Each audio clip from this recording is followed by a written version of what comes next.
प्रिय विद्यार्थियों, आज अपन सीखेंगे 3 अंकों की गुणा और दोनों विधियों से हल करेंगे।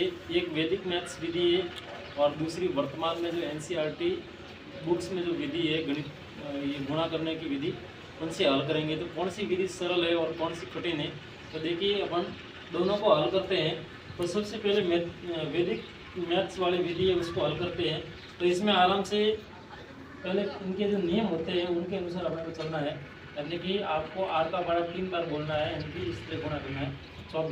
24 आए तो 24 का यहाँ पर आपको लिखाना है 4 और हासिल लगानी है 2।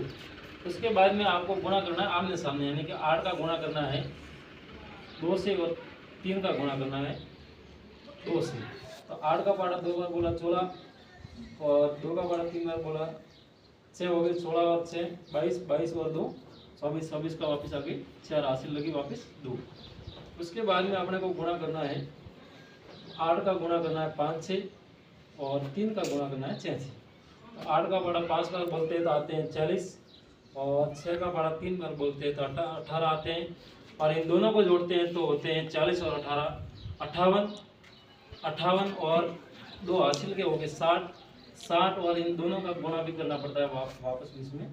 तो ये 2 का पड़ा 2 बार बोलते हैं तो 4 आ गए, तो 60 और 4 होते हैं 64 यानी कि यहाँ पर वापस लगाना है 4 और हासिल लग गई 6। उसके बाद में अपने को क्या करना है आगे, अब अपने को गुणा करना है 5 का गुणा करना है 2 से और 6 का गुणा करना है 2 से।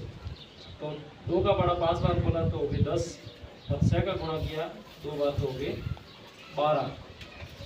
तो 10 और 12 हो गए 22, 22 और 6 28, 28 का लिखना है आपको 8 और हासिल लगानी है 2। 6 का पारा बोलना है। अब लास्ट अपना प्रोसेस रहा है 6 का पारा बोलना है 5 बार 30 और ये 2 32, यानी कि एक लाइन में क्लियर हो गया। अब इसको अपने जो एनसीईआरटी मैथ में जो गुणा करने की विधियाँ है उनको अपन कैसे हल करते हैं। तो देखिए आप 8 का पारा 3 बार बोलते हैं 24, 24 का 4 आता है हासिल लगी 2। 8 का पारा 2 बार 16, 16 और 2 18 हासिल लगी 1। 8 का पारा 5 बार 40 और 1 41, फिर गुणा का निशान।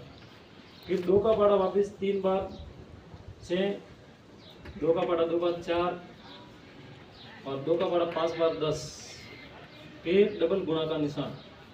6 का पारा 3 बार बोलते तो 18 हासिल लगती है 1। 6 का पारा 2 बार 12, 12 और 1 13 हासिल लगी 1। 6 का पारा 5 बार बोलते हैं 30, 30 और 1 31।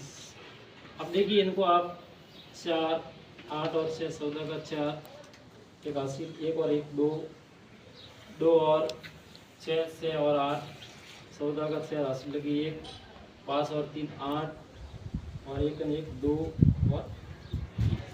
अब देखिए दोनों का उत्तर तो सेम, लेकिन इसमें अपने को एक लंबा प्रोसेस से गुजरना पड़ता है। इनके अलावा कई बार विद्यार्थियों की ये समस्या रहती है कि लास्ट में जब वो ऐड करते हैं सबकी जोड़ करते हैं तो मिसमैच हो जाते हैं। इसलिए मेरे हिसाब से वैदिक मैथ्स की जो विधि है 3 अंकों को गुणा करने की वो सरल है और अपने जो वर्तमान में जो पाठ्यक्रम की जो विधि है